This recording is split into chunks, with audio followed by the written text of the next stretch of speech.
तो कांग्रेस राजनीति से कहीं ना कहीं बसीभूत है, द्वेष की भावना रख के अपने एजेंटों के माध्यम से जगह जगह इस ढंग का काम करवा रहा है कि भाड़े के लोगों को वहाँ 200-300 रुपये दे के बुला के और किसान का टोपी पहना के उसको दिन भर बैठाया जाता है। मिशन पेगासस का नहीं था, मिशन उन लोगों का था कि किसी तरह मानसून सत्र को भेंट चढ़ा दें। जातीय जनगणना एक ढंग से अच्छा भी है, एक ढंग से बुरा भी है। मेरे दृष्टि में मेरा व्यक्तिगत विचार हो सकता है, लेकिन बाकी लोगों का विचार जैसे है वैसा चल रहा है।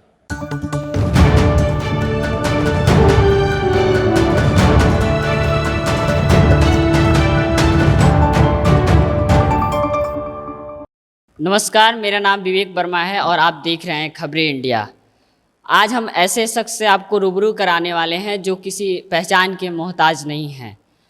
अपने बहुत कम समय में अधिक सफ़र करने वाले हमारे साथ मौजूद हैं राज्यसभा सांसद सतीश चंद्र दुबे। बहुत स्वागत है सर आपका। आपका भी स्वागत है सर। 2005 में आप विधानसभा पहुंचते हैं और 2019 आते आते आप राज्यसभा पहुंच जाते हैं, तो इस बीच का जो राजनीतिक सफ़र है उसके बारे में आप बताएं।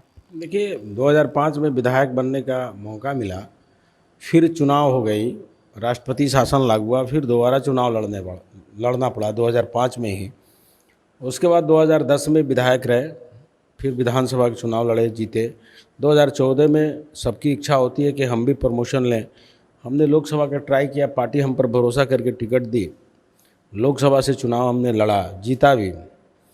2019 में परिस्थिति बना गठबंधन का और गठबंधन में टिकट चला गया वाल्मीकि नगर सीट, तो फिर राज्यसभा पार्टी ने भेजा है। और काम करने का एक ललक है, पब्लिक के बीच में रहने का ललक है, कार्यकर्ताओं के बीच से रहते हुए आदमी आगे निकला है, तो एक भावना रहती है। सर, हम बात करें 2019 की, तो 2019 में ऐसा सिचुएशन बना कि वह आपका वाल्मीकि नगर का सीट जेडीयू को चला गया। तो ऐसी कौन सी जो आपके अंदर क्वालिटी थी जिसे पार्टी के जो वर्तमान में भूपेंद्र यादव बीजेपी चीफ थे, प्रभारी थे, वो आपके आवाज़ पर आकर एक सम्मेलन उन्हें करना पड़ा? देखिए, संगठन के लोग हैं हम लोग, और कहीं ना कहीं कार्यकर्ताओं के बीच में उदासीनता था। गठबंधन का सीट चला गया गठबंधन में, तो उदासीनता को दूर करने के लिए भूपेंद्र यादव जी को आना पड़ा और अपने कार्यकर्ताओं के बीच में आए। तो एक ढंग से एनडीए गठबंधन का प्रचार भी हुआ, उसी मिशन के तहत आए थे। सर, आप अधिक समय आपका क्षेत्र में बीतता है, जो कार्यकर्ताएं हैं, जो लोग हैं, तो लोगों के बीच में रहने की जो प्रेरणा आपको कहाँ से मिलती है? क्योंकि जो अधिक आमतौर पे हम लोग देखते हैं जो एमपी हैं, जो एमएलए हैं, वो पटना और दिल्ली की यात्रा में मशगूल रहते हैं, और लेकिन आप अपने क्षेत्र में, अपने विधानसभा लोकसभा में घूमते हैं, तो इसके पीछे का क्या कारण है? देखिए, कारण क्या है, दिल्ली पटना तो आपका मुख्यालय होता है और विकास की कहानी वहीं से शुरू होती है। तो ऑफिस टाइम जब सेशन चलता है या कोई ऑफिशियल काम होता है, तो मैं भी सफ़र करता हूँ पटना और दिल्ली का। लेकिन पब्लिक के बीच में रहने में आनंद रहता है कि दिल्ली अगर हम डेरा पर रह के क्या करेंगे जब ऑफिस टाइम नहीं है, वर्किंग टाइम नहीं है, तो जनता के बीच में रहने का इच्छा शक्ति रखते हैं, उसी के बीच में रहते हैं, अच्छा लगता है मुझे। सर, हम आपके क्षेत्र का भ्रमण कर रहे थे, तो एक चनपटिया में हमको स्टार्टअप जोन मिला, जो कि बताया गया वहाँ पे लॉकडाउन में जब जो मजदूर वापस बाहर से प्रवासी मजदूर थे वापस आए थे, तो उन्हें यहाँ के डीएम द्वारा मजदूर से मालिक बनाया गया। मतलब उन्हें एक सहायता राशि दी गई जिससे वो स्टार्टअप किए, बड़े बड़े उद्योग स्थापित किए। तो सर, इसके लेवल पे अपने चंपारण में और आगे आपकी क्या योजना है? देखिए, केवल चनपटिया तो बेतिया जिला हेडक्वार्टर के नज़दीक है, इसलिए वो चर्चा में बहुत है। लेकिन मैं एक नरकटियागंज के बगल में चांदपुर गांव है, धूमनगर पंचायत में, 2-3 रोज़ पहले मैं वहाँ भी गया था। वहाँ भी देखे कि स्टार्टअप जोन के माध्यम से बहुत अच्छा लड़का काम कर रहा है। सब रामनगर में भी है, हरनाटाल में भी है, जगह जगह गांव देहात में भी अब स्टार्टअप जोन के माध्यम से काम कर रहे हैं नौजवान। और दुर्भाग्य को सौभाग्य में बदलने का प्रेरणा भाई नरेंद्र मोदी जी से मिला।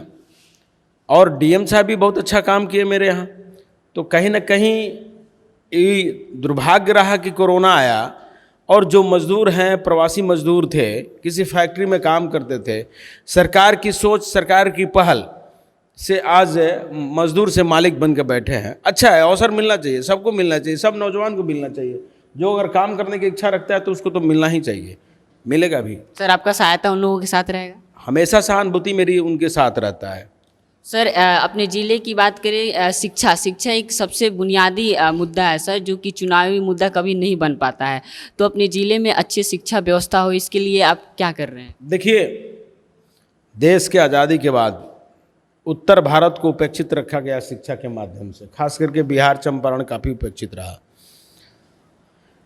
लेकिन जब से बिहार में एनडीए सरकार बनी है, आपको मेडिकल कॉलेज बेतिया बना, आपको याद होगा, और अनुमंडल स्तर पे भी डिग्री कॉलेजें खुल रही है, जबकि डिग्री कॉलेज ब्लॉक लेवल पर खुलना चाहिए।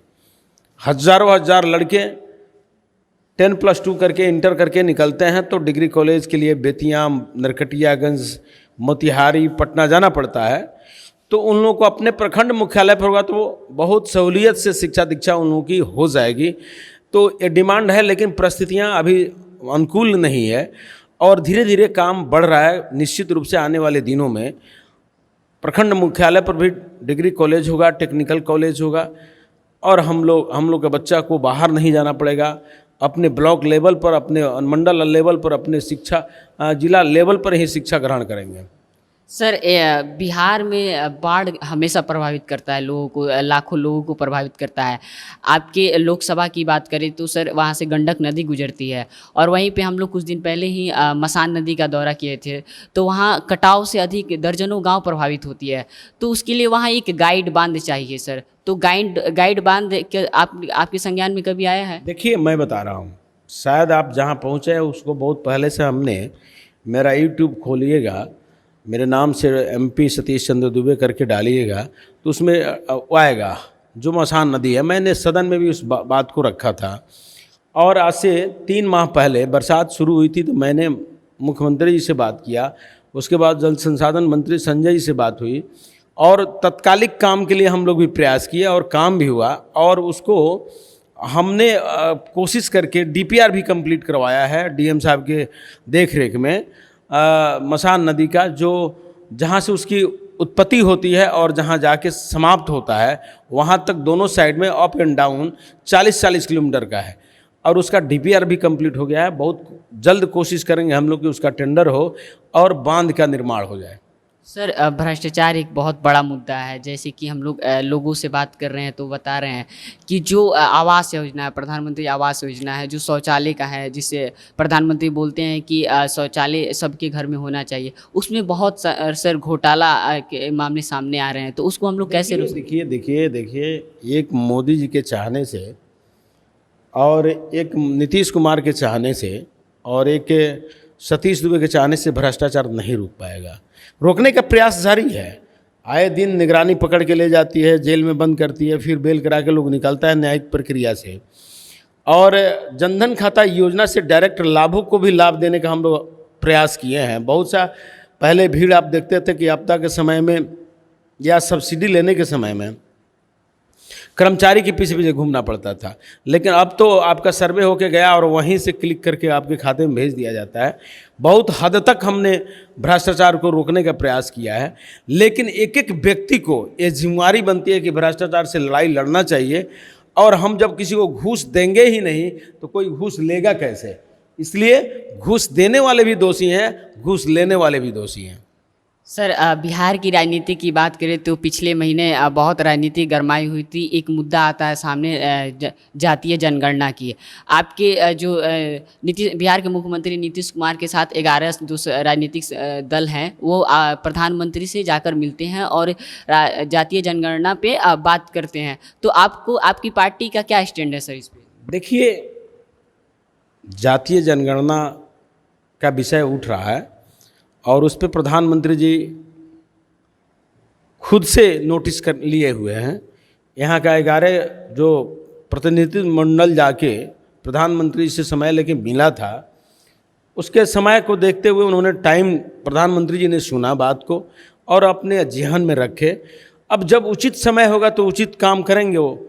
रहा बात जातीय जनगणना, एक ढंग से अच्छा भी है, एक ढंग से बुरा भी है। मेरे दृष्टि में, मेरा व्यक्तिगत विचार हो सकता है, लेकिन बाकी लोगों का विचार जैसे है वैसा चल रहा है। सर, मानसून सत्र में जैसे संसद की गरिमा की ताक पर रख के नेताओं के द्वारा मारपीट की गई, धक्का मुक्की हुआ, कागज फाड़े गए, तो आपको लगता है कि भविष्य में संसद की गरिमा को खतरा है? देखिए, कांग्रेस जब जब सत्ता से हटी है तब तक उसको पागलपन का शिकार हो जाता है, और उस पागलपन का नतीजा रहा कि मानसून सत्र भेंट चढ़ा, हंगामा का भेंट चढ़ा, और एक अमर्यादित ढंग से कांग्रेस का प्रदर्शन रहा। इसलिए मैं जितना भी उसका निंदनीय शब्द जोड़ा जाए कम पड़ेगा। और इस पर कमेटी ऑलरेडी बन चुकी है, इस पर जांच चल रहा है, उचित कार्रवाई होगी। सर, आपको लगता है कि जो पेगासस मामला था उस पे सरकार को बातचीत करना चाहिए, विपक्ष की बात सुननी चाहिए? देखिए, बहुत उच्च लेवल का मामला है, और वो लोग किसान का मुद्दा भी उठाया था। किसान के मुद्दा पे हम लोग जवाब देना चाहते थे, वो लोग सुनना नहीं चाहता था। मिशन पेगासस का नहीं था, मिशन उन लोगों का था कि किसी तरह मानसून सत्र को भेंट चढ़ा दें, और भेंट चढ़ाया लोग। सर, आपने किसान आंदोलन का जिक्र किया तो हम उसी की बात कर रहे हैं कि पिछले 13 महीनों से किसान लगातार देशव्यापी आंदोलन कर रहे हैं। कहाँ का किसान? कभी बिहार का किसान का बताइए, उत्तर प्रदेश के किसान का बताइए। उत्तर प्रदेश का एक इलाका है मेरठ इलाका, जहाँ कांग्रेस के एजेंट लोग खास करके इस काम को कर रहे हैं, पंजाब में कर रहे हैं। बाकी अन्य प्रदेश में किसान नहीं है क्या? केवल पंजाब के कृषि से काम चलता है पूरे हिंदुस्तान को। आज तक कभी कांग्रेस सोचा भी नहीं था कि किसान, कृषि से जुड़े लोगों को कैसे उठाया जाए। आपको याद होगा कि अटल जी की सरकार ने किसान क्रेडिट देने का काम किया था कि अब प्रधानमंत्री जी उस समय के तत्कालिक प्रधानमंत्री अटल बिहारी वाजपेयी ने प्रधानमंत्री सड़क योजना का निर्माण गांव देहात किसानों के लिए शुरू किया था। लेकिन उस काम को पूरा अगर कोई कर रहा है तो मोदी सरकार कर रहा है। तो कांग्रेस राजनीति से कहीं ना कहीं बसीभूत है, द्वेष की भावना रख के अपने एजेंटों के माध्यम से जगह जगह इस ढंग का काम करवा रहा है। तो सर, आप यह कह रहे हैं कि जो किसान आंदोलन है उसके पीछे कांग्रेस का हाथ है? बिल्कुल 100% कांग्रेसी हैं, कांग्रेसी विचारधारा के ही लोग हैं। और ये भी कह सकते हैं हम कि आप देखे होंगे सोशल साइट पे जाके, टीवी चैनल पर भी देखे होंगे कि भाड़े के लोगों को वहाँ 200-300 रुपये दे के बुला के और किसान का टोपी पहना के उसको दिन भर बैठाया जाता है।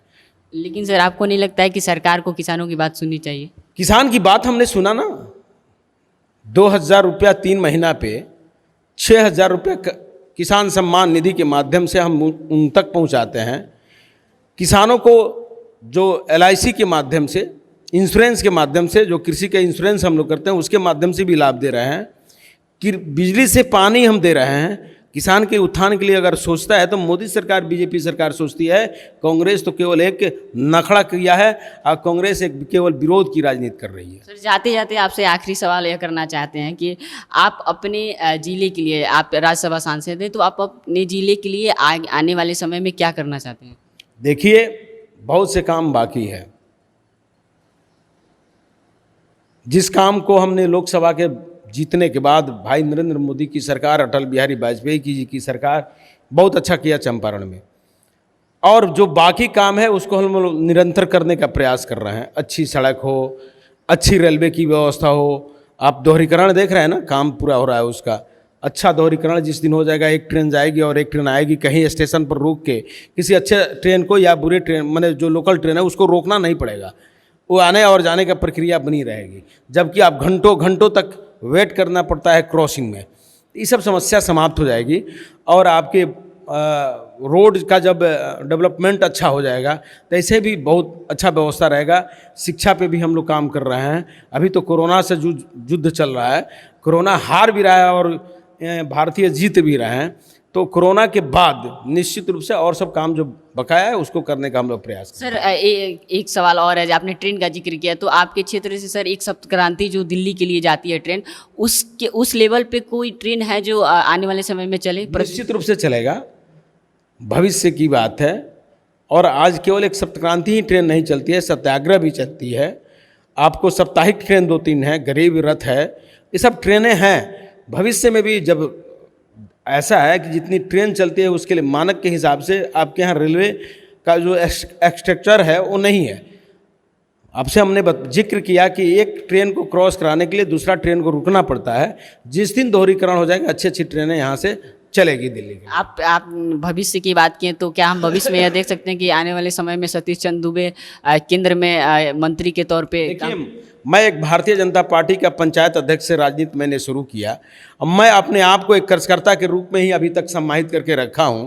और भारतीय जनता पार्टी ही एक ऐसी पार्टी है कि कब किसको कहाँ किस जगह पर बैठाया जाएगा ये कहना मुश्किल है, क्योंकि यहाँ लोकतंत्र कायम है। कांग्रेस ऐसी पार्टी है जहाँ एक व्यक्ति गांधी परिवार जैसे लिमिटेड पार्टी बना के रखा गया है, वैसा ही पार्टी बीजेपी नहीं है। यहाँ पोस्टर साटने वाला भी राष्ट्रीय अध्यक्ष होता है। तो भविष्य की बात भविष्य में किया जाएगा। यूपी में योगी जी फिर से आ जाएंगे? 100% पूर्ण बहुमत की सरकार होगी उत्तर प्रदेश। बहुत शुक्रिया सर आपका खबर इंडिया से बात करने के लिए। तो ये थे सतीश चंद्र दुबे, राज्यसभा सांसद, जो बता रहे थे अपने क्षेत्र के बारे में, अपने पार्टी के बारे में, अपना स्टैंड रखा। किसानों के प्रति उन्होंने बताया कि कैसे किसान आंदोलन में वह कांग्रेस के एजेंट बैठे हुए, कांग्रेस का किया धरा सब कुछ है।